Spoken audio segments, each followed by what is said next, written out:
Well, let's go to Mark Latham. You're talking about appalling government. I don't know how Mark Latham copes with the idiocy that surrounds him. He and I have been asking questions on this program about various schools and what is being taught or not taught in them. We monitored the Denison College of Secondary Education in Bathurst. We said it covers high schools of Bathurst and Kelso. We said it was under the control of a principal, Craig Peterson, who's also the president of the New South Wales Secondary Principals Association. We said that an email went out to 150 of their teachers from a student support officer about running a lunchtime social group for students who identify as LGBTIQA. Mark and I talked about the fact that gender fluidity is not meant to be taught or encouraged in New South Wales schools. We talked about the fact that the Safe Schools program should no longer operate. This was last Monday. Mark had previously mentioned all of that in the Parliament, but last Tuesday, and I asked the Minister all of this 2 weeks ago, named the schools. The transcript's there. Last Tuesday, Mark Latham asked the Minister in Parliament, the day after we had discussed this here, Mark Latham said, quote, "My question is directed to the Minister for Education and Early Childhood Learning. Why has the Student Support Officer at the Denison College of Secondary Education in Bathurst sent out gender fluidity guides to 150 high school teachers, including Safe Schools material written by Ros Ward? Given, says Mark, that Safe Schools is supposed to be banned in New South Wales, why does one of the lessons tell students to imagine that aliens have landed on Earth without penises or vaginas? And then teachers should, quote, extend the discussion by asking students what it would mean in terms of their gender if they too were to lose that part of themselves. How can this be regarded as education, given that the Denison College is run, he said, by Craig Peterson, the president of the New South Wales Secondary Principals Council? Doesn't this show, Mark asked to the Minister, yet again that senior people in the education system are treating the Minister and her policies with contempt? Mark, and the answer, it's inconceivable. She knew nothing about it. Well, that's right, Alan. She knew nothing about it. Then we had another 2 days of parliamentary sittings, and now it's 6 days since then, and I still haven't got an answer, any form of response from the Minister, Sarah Mitchell. So I would have thought, given the seriousness of the matter, Safe Schools is banned in New South Wales. This is a student support officer who's breaking New South Wales government policy. Wouldn't you think within the 2 days of parliamentary sitting, and certainly within the 6 days, the Minister would come back with some news that this person had been marched out the door? Mark, there's a whole Department of Education. She's got private staff. You've raised this previously in the Parliament. I raised it in an interview with her here. You and I talked about it last Monday, and she says she knows nothing about it. She'll take it on notice. I mean, surely to God, this person should be gone.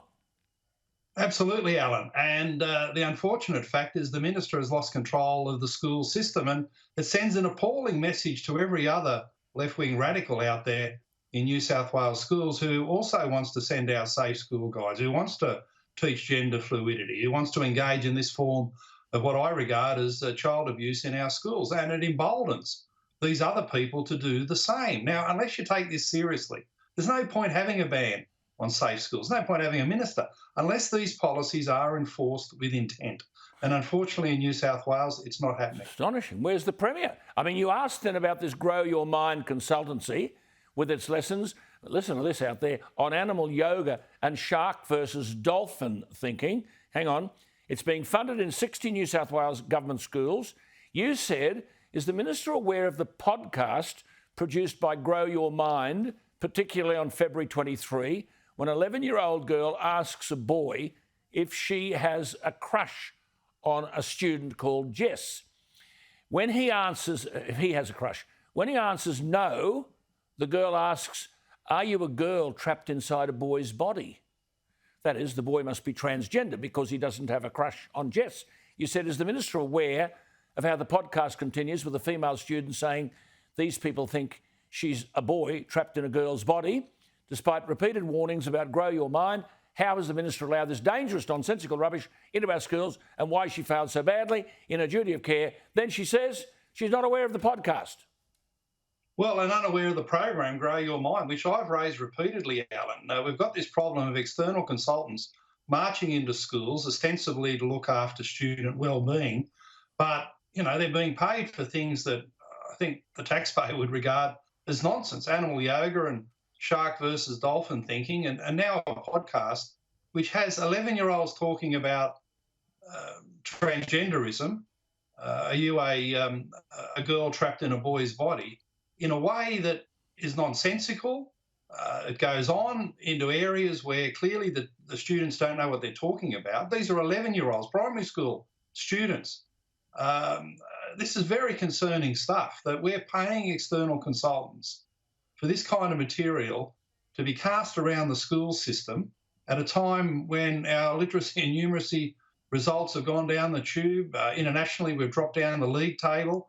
We haven't got academic attainment. You know, we've got to give these students the basics of learning, not the nonsense of grow your mind and girls trapped in boys' body, this sort of talk from 11-year-olds. I mean, this is dangerous. It's inappropriate. It's totally age inappropriate. The minister's got to step in and wipe out these consultancies that are peddling this rubbish in our schools.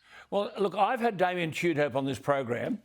He used to be the member for Epping. So he's in the upper house while you're saying this, and while she's giving this Sarah Mitchell, the minister, these nonsensical, ignorant answers, he's sitting opposite in the parliament. He said 4 years ago safe schools should be banned. What the hell does Damien Tudhope go back to the party room and saying, hang on, we've got problems here, this has got to end? Well, someone needs to. Tudhope did a great job in getting the notional ban of safe schools, but the problem is, Alan, it's only notional.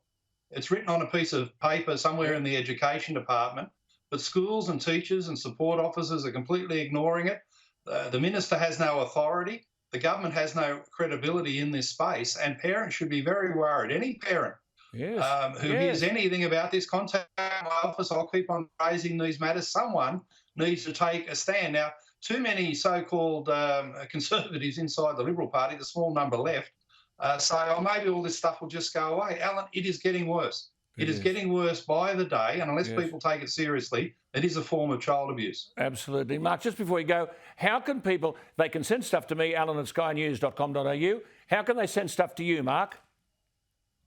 Well, they can send it to my Parliament House office. Look up the email address, ring the Parliament House switchboard and come through to my office, 9230 2111, I think, or 9111 it is. So ring through to Parliament House and get to my office, and we take all these matters seriously.